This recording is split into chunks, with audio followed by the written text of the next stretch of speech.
juste avant de commencer, on se met combien de temps, puis après on pourrait continuer informellement? À la fin de l'événement. Donc, écoutez, on va se mettre quelle heure est-il? Parce qu'il nous devons quitter la salle pour 2 heures maximum, et pour avoir le temps bien de la défaire, alors on va se donner 20 minutes d'échange avec vous, d'échange formel avec vous. Bon Dieu, c'est... Monsieur. Oui, Roger Lanoux, rien qu'un petit point sur Desjardins. Je n'ai pas d'informations à vous déposer là, mais ce que je comprends, c'est qu'ils utilisent en général pas les paradis fiscaux, sauf de Cité de Londres. Et qu'il y a beaucoup d'activités de la partie internationale. Peut-être qu'En en sait plus que moi, mais il y aurait ça à fouiller avant de dire qu'ils sont purs à ce niveau-là. Merci de la précision. Madame? Bonjour, je m'appelle Rosalie Plouffe, je suis avocate fiscaliste. Alors, ce que je voulais vous dire... Oui, levez-vous à vous poser la question, s'il vous plaît. Parlez fort, s'il vous plaît. Je m'appelle Rosalie Plouffe, je suis avocate fiscaliste. Tout ce que je voulais vous dire, c'était que dans votre lutte, n'oubliez pas d'embarquer nos PME au Québec. On est une province où on a énormément de PME. Les PME, c'est des citoyens, ils sont 3-4 dans leur entreprise, c'est leur régime de retraite, c'est leur véhicule. Ce que vous avez dit qu'on baisse l'impôt des sociétés au Québec, c'est vrai, mais en 2017, on monte de 3 % l'impôt des petites entreprises qui ne comptent pas plus de 3 employés temps plein. Alors, vous les avez, là, votre mobilisation citoyenne. Si on fait des représentations auprès de ces gens-là, moi je les ai tous les jours dans mon bureau, et ils ont l'impact direct, eux autres, dès l'an prochain. Ce sont des citoyens en tout et pour tout, des PME, parce que eux autres peuvent parler aux députés, peuvent parler à leur chambre de commerce, et vous l'avez, là, votre bassin de gens facilement mobilisable, déjà outré, 2017, et la facture d'impôt augmente pour tout le monde. Alors moi, je pense que c'est une place, et les fiscalistes, il y en a beaucoup comme moi qui le voient tous les jours, là, les effets des petits joueurs versus les gros.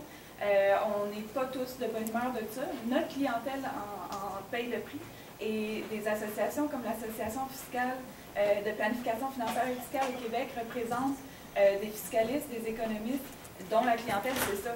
C'est pas vrai qu'ils viennent tous de KPMG, qu'on vient tous de Renault et de McCarthy. Donc, vous en avez des gens qui seraient peut-être idéologiquement de l'autre bord, mais qui ne le sont pas du tout. Ils sont du même bord que vous parce que leurs clients ne peuvent plus arriver. Donc, je pense que c'est important d'embarquer ces gens-là. Puis, on est au Québec, il faut parler à nos entreprises, nos petits entrepreneurs. Donc, je vous encourage à aller tendre la main à ces gens-là. Vous allez en avoir de la réponse positive, même s'ils s'appellent fiscalistes et avocats. Désolée.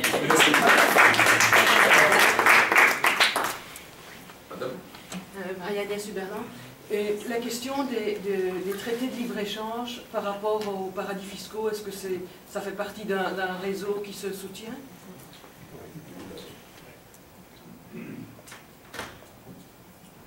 Bon, on peut peut-être faire comme ça, prendre 3 questions d'un coup et y répondre. Monsieur? Claude Saint-Jean. Est-ce que M. Deneau pourrait expliquer davantage? Il faut réinventer des institutions qui ont été confisquées.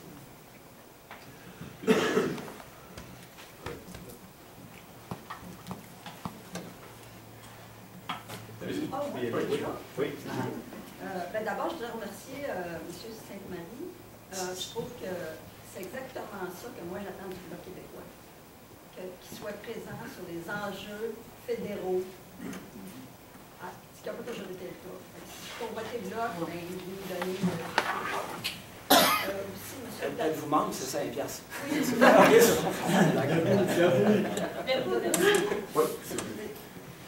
Monsieur Dano, moi je vous remercier de votre courage.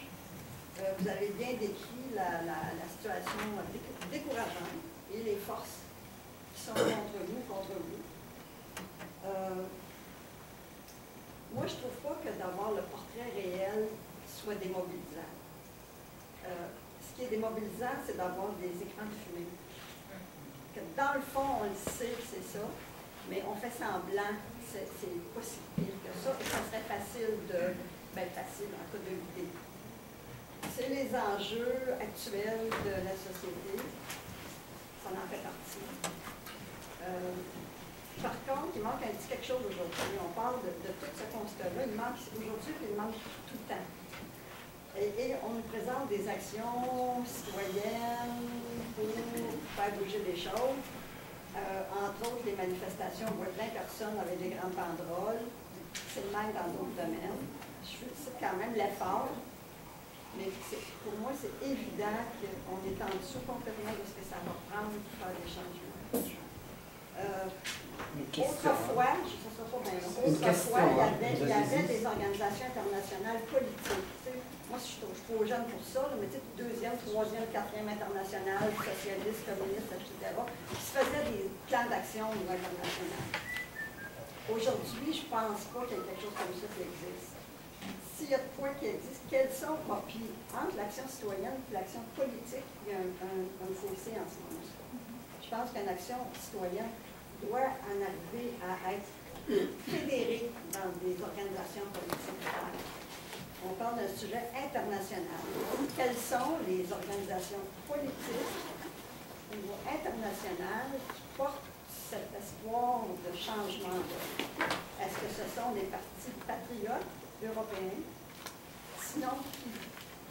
Si. Alors, on a trois interventions. À vous les réponses. Non, non. Ah, oui. Rapidement, en fait, je vais dire un tout petit mot, je vais prendre une disciplinée sur tous les points. Desjardins, le point de Desjardins que soulevait Roger Lanoue d'attaque. On pourrait ajouter le fait que le problème, là, je pense qu'on n'en est plus à identifier un tel ou un autre, même s'il peut y avoir des comportements qui nous semblent distincts, parce que c'est une architecture qui pose problème. Je veux dire, quand Desjardins investit dans des projets, forcément, il y a un moment où les fonds se retrouvent offshore, parce que il y a 21 000 milliards de dollars dans les paradis fiscaux, c'est 21 et 12 zéros, donc forcément, dès qu'on est un acteur financier dans le monde actuel, les paradis fiscaux entrent en ligne de compte. Bon, ensuite, il peut y avoir effectivement des pratiques disons, exemplaires au sens de moral, mais ce n'est pas de l'ordre de la solution. Voilà, c'est seulement un point que j'apporterais. Tout à fait raison sur l'économie locale. Je pensais, c'est un peu à ça que je faisais allusion parce qu'on balaye large quand je parlais des chambres de commerce régionales. J'ai été surpris un jour d'aller faire une conférence sur les paradis fiscaux. Je crois que c'était en Abitibi, à la chambre de commerce. Il y avait des banquiers, etc. J'ai dit, ils vont me manger tout rond. Je suis arrivé là, j'étais blême, je n'avais pas digéré mon petit déjeuner. Et tout le monde était content. Parce qu'effectivement, c'était des gens qui souffraient de la présence de Walmart, qui souffraient de la présence des grands groupes qui, eux, ont des avantages structurels inouïs. On sait très bien quand Walmart arrive quelque part, toute l'économie s'écroule. Bon, et aussi pour des enjeux fiscaux. Donc effectivement, j'ai tendance à parler d'une entreprise de manière plus succincte, mais la question c'est la grande entreprise et les multinationales. Mais le problème, le défi, c'est que sociologiquement, il est très difficile de mobiliser les PME sur un plan politique.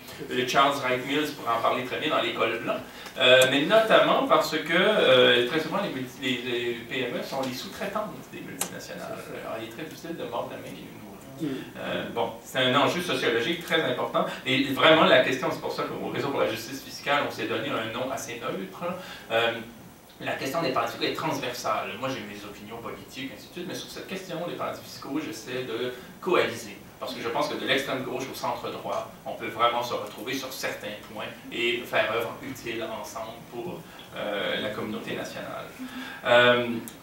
Le libre-échange, ce serait un vaste sujet. J'insisterai sur ceci, que les paradis fiscaux ne sont qu'une catégorie de législation dans la grande catégorie générique des législations de complaisance. Et là, entre en jeu la question du droit. Le Canada a signé un accord de libre-échange avec le Panama, qui est la lessiveuse des fonds issus du narcotrafic en provenance de la Colombie. Quand des Panaméens investissent au Canada, parce que l'accord de libre-échange du Canada les y incite, on sait qu'il y a une masse, un volume majoritaire de capitaux qui proviennent des fonds issus du narcotrafic, et donc on a intégré l'économie canadienne à cette grande lessiveuse d'argent sale. C'est grâce au libre-échange, et ça en dit non. Se donner des institutions qui nous ressemblent, moi je pense que historiquement le mouvement indépendantiste québécois aurait fait œuvre utile si dès la fin des années 60 on avait cultivé dans notre société la notion de république. On s'est pas informé assez. Mais en fait, c'est pas un reproche, mais je veux dire, si aujourd'hui nous étions forts de ce mot, et quand j'entends république, je pense au sens philosophique, je pense pas aux républicains aux États-Unis ou en France. Je pense qu'on aurait été beaucoup plus lisible auprès des nouveaux Québécois, qui auraient compris là, dans ce concept-là, quelque chose d'universel. C'est-à-dire se donner par rapport à des principes, des règles et des devoirs qui sont le reflet d'une volonté populaire. Là, c'est la souveraineté populaire qui aurait pu être mise disons, en avant. un peuple cohérent avec un certain nombre de convictions traduits sous la forme de principes, de règles, de lois, de droits et de devoirs, ce qu'il estime être les modalités de vie en société. Quoi. Bon, c'est ça. Et on en est loin parce qu'aujourd'hui, les États ont été confisqués. Ils ont en quelque sorte créé des échappatoires pour permettre à l'establishment de Bay Street d'échapper à l'État quand les contraintes arrivent, mais de profiter de l'État quand il s'agit de bénéficier de ses avantages. Et c'est l'idée de la complicité qui est en cause et dont c'est l'enjeu qui est... que je soulève. Je termine sur la question juste constitutionnelle. Ce qui est très intéressant sur la question de savoir si le Québec a le pouvoir ou pas d'agir sur un plan fiscal, c'est que justement, si vous mettez 10 constitutionnalistes dans une chambre, dans une pièce close sur ces enjeux-là, vous aurez 10 versions différentes avec sur un ton toujours plus péremptoire les uns que les autres. Et c'est parce qu'il y a débat qu'on peut agir politiquement, parce que là, je pense qu'il y a une zone d'incertitude. Si on avait dit à Jacques Parizeau dans les années 60 que la Caisse de dépôt était inconstitutionnelle, je ne suis pas sûr qu'il se serait soumis à cet argument, puisqu'il avait une vision politique des choses. Et je pense que là, la question politique doit avoir le dessus sur la question stricte du droit. Voilà.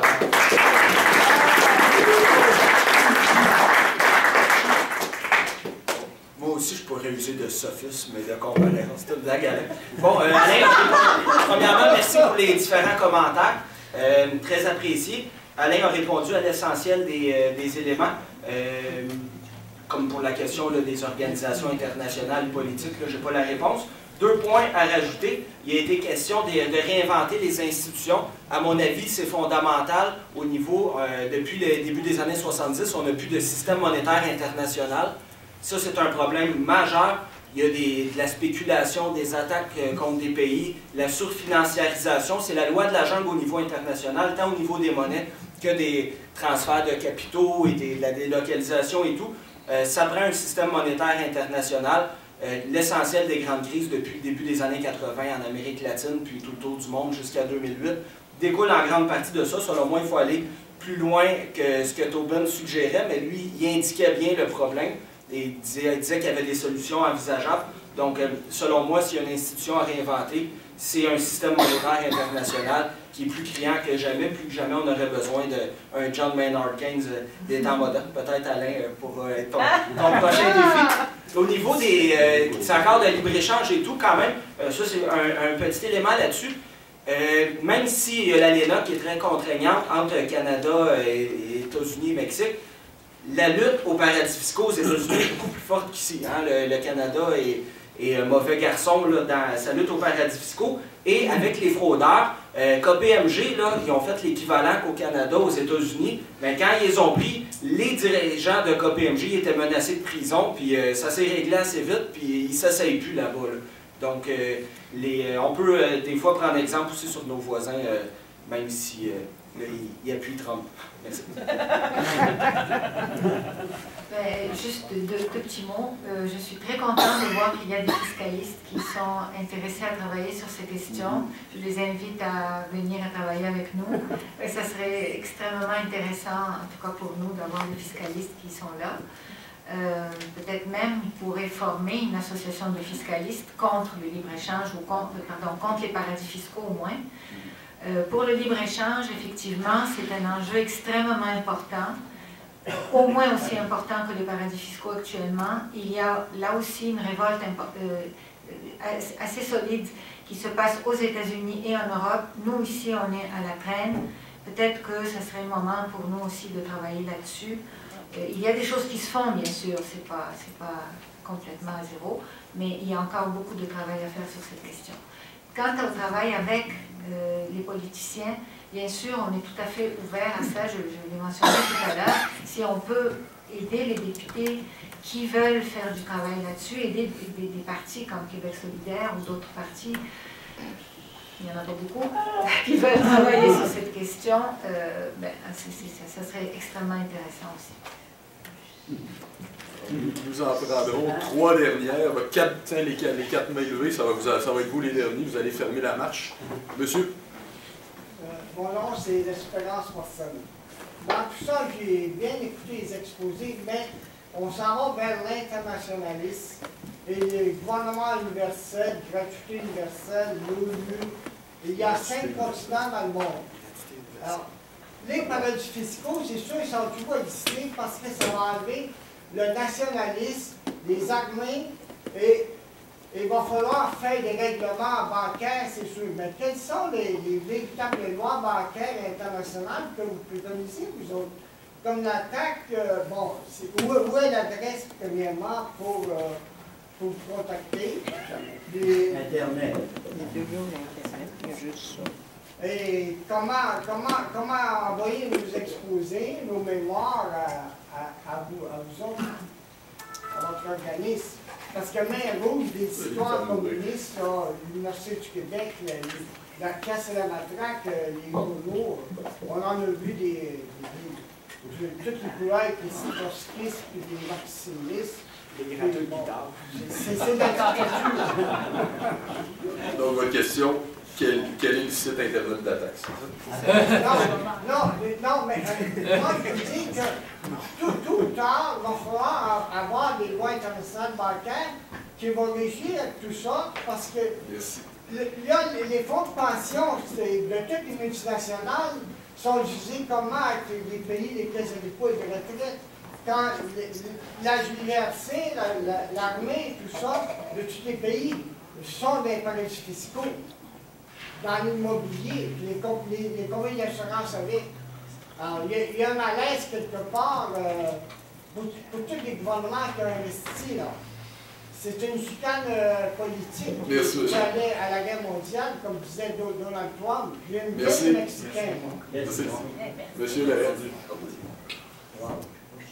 En tout cas, moi, écoutez, en vous écoutant là, au tout début, M. Alain, moi, je pensais à l'anarchie. Je me disais, c'est-tu leur porte-parole? Ça paraissait tout secret puis anarchiste un peu. Alors, ben, c'est ça ma question. Est-ce qu'Alain Deneau est anarchiste? Est-ce que les paradis fiscaux, c'est anarchiste? D'accord. Monsieur. Oui, moi, j'ai juste une interrogation par rapport au scandale des Panama Papers. Est-ce que vous pouvez m'expliquer le moment qui a été choisi pour divulguer cette information que j'ai du mal à comprendre? Les trois panélistes, vous avez insisté sur le fait que c'était une question qui relevait du politique et qu'il fallait sensibiliser les citoyens à cet égard. Mais par contre, les documents ont été divulgués il y a un peu plus d'1 an. Ils ont été rendus publics il y a seulement 1 an, qui est présentement une période électorale complètement creuse. On a laissé passer les élections au Royaume-Uni et on a laissé passer les élections au Canada. Pourquoi avoir choisi ce moment-là, alors qu'on part du principe que les 11 millions de documents n'ont pas encore été complètement dépouillés? Pourquoi à un moment finalement où on n'a pas pu intervenir au niveau électoral dans un des pays qui était directement concerné par le scandale des Panama Papers? Vous avez aussi, madame, pour fermer la période. Oui, j'aimerais savoir, selon vous, est-ce que l'ubérisation du marché du travail n'a pas une autre forme de, je dirais, qui se présente comme l'économie du partage, là? Je cherche en quoi c'est un partage, la richesse. Et donc, est-ce que c'est pas une autre façon de ne pas valoriser la fiscalité, de ne pas valoriser que pour tout à chacun de payer ses impôts et donc accéder au partage de la richesse? Est-ce qu'il n'y aurait pas lieu de faire aussi dans l'information publique de l'éducation aussi sur la nécessité, à quoi ça sert la fiscalité? Puis pourquoi actuellement, les populations qui n'ont pas accès à des services publics ou à d'autres, comment je dirais ça, c'est dû au fait que justement, on n'a pas le retour d'argent qui est dû aux États ou de chaque pays. Et donc, je trouve que moi, j'habite une coopérative d'habitation et j'avais 2 chauffeurs de taxi. Un qui payait traditionnellement son permis, puis l'autre qui était sous le bar. Et je lui rappelais que il profitait du fait d'être dans une coopérative d'habitation, c'est parce qu'il y avait eu des subventions, du financement de l'État pour qu'ils puissent habiter, avoir accès à un logement décent. Donc, cette notion aussi de responsabilisation vis-à-vis de la fiscalité que tout à chacun, mais surtout les gros, ont vis-à-vis des populations. Et merci.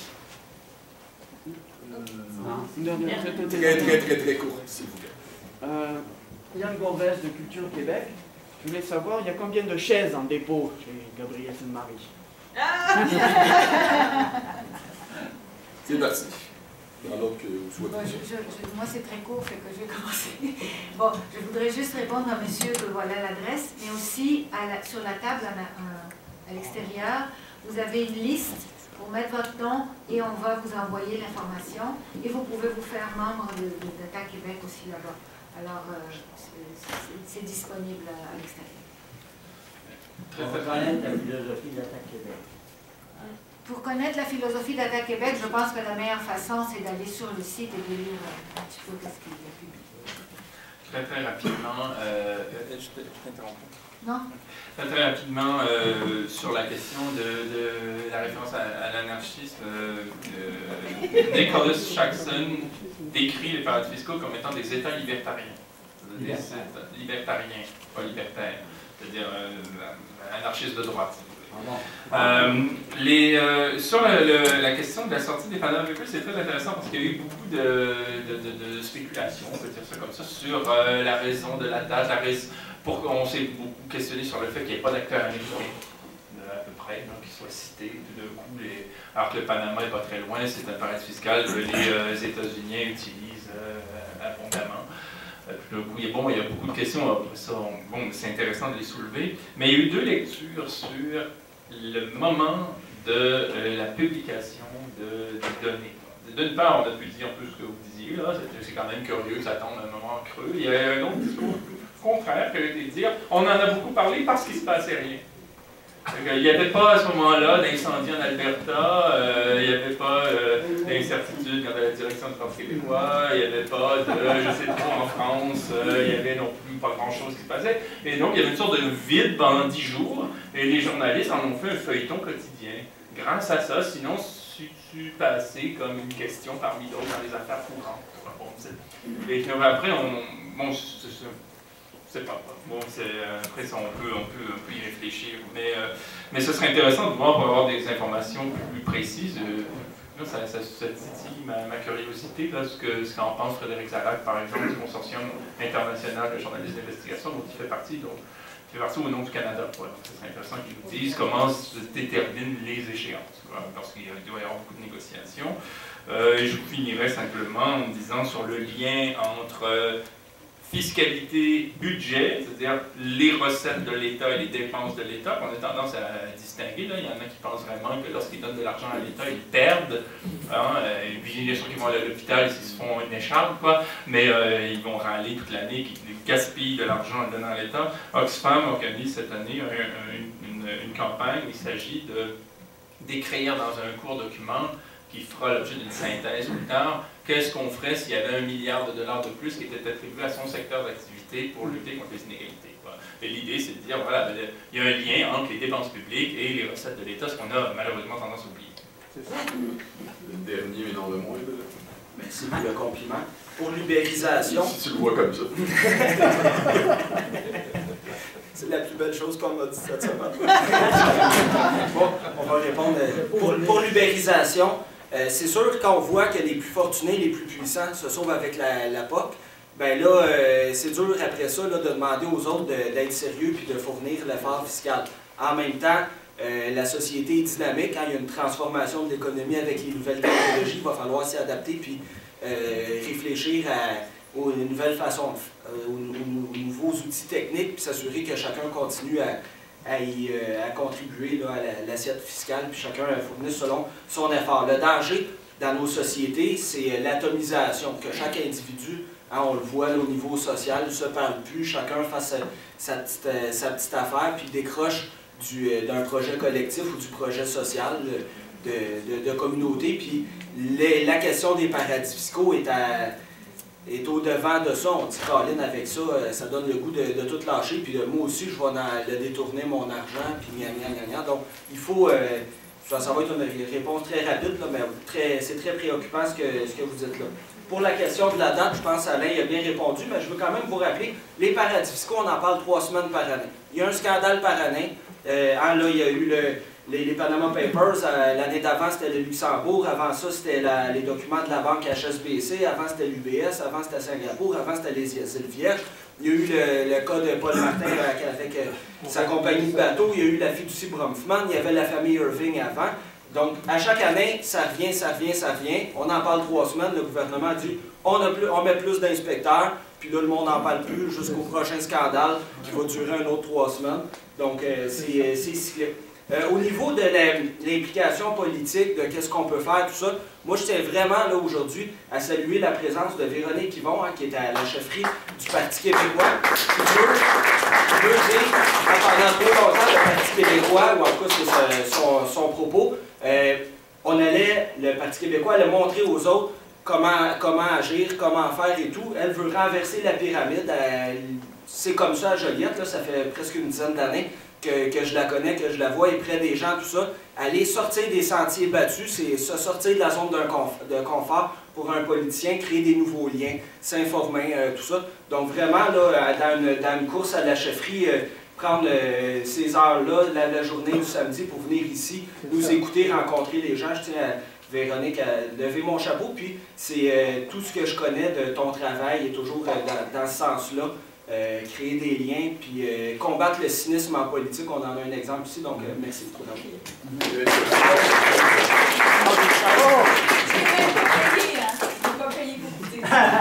Vous avez bien vu sans sourire, Gabriel, en bon politicien, a évité la question sur ses chaises. C'est le privilège qui lui revient. 2 dernières petites choses, s'il vous plaît. Quand Gabriel a parlé de lever son chapeau, il y a un chapeau à l'entrée. Ce n'est pas par plaisir que nous vous chargeons 5 $. Bien sûr, ces salles-là ne sont pas gratuites. Nous, à Génération Nationale, on essaie de faire beaucoup d'informations pour nous permettre de continuer à faire des événements fréquemment comme ça, pour informer les gens sur les sujets qui nous touchent le plus. Si vous avez des petits 5 $, 20 $, 1000 $, on prend tout. Ça va être dans le chapeau là-bas. Mon collègue Sylvain le tient fièrement là-bas. Donc, s'il vous plaît, ça serait bien apprécié, une petite contribution comme ça. Et également, on vous rappelle, mon collègue Étienne là-bas nous indique pour le COLA québécois pour encourager nos entrepreneurs locaux. C'est gratuit. Ça, on vous en fait cadeau. Et Étienne aussi le débouche pour éviter que vous ne laissiez vos dents en voulant le consommer. Merci à vous tous d'être venus.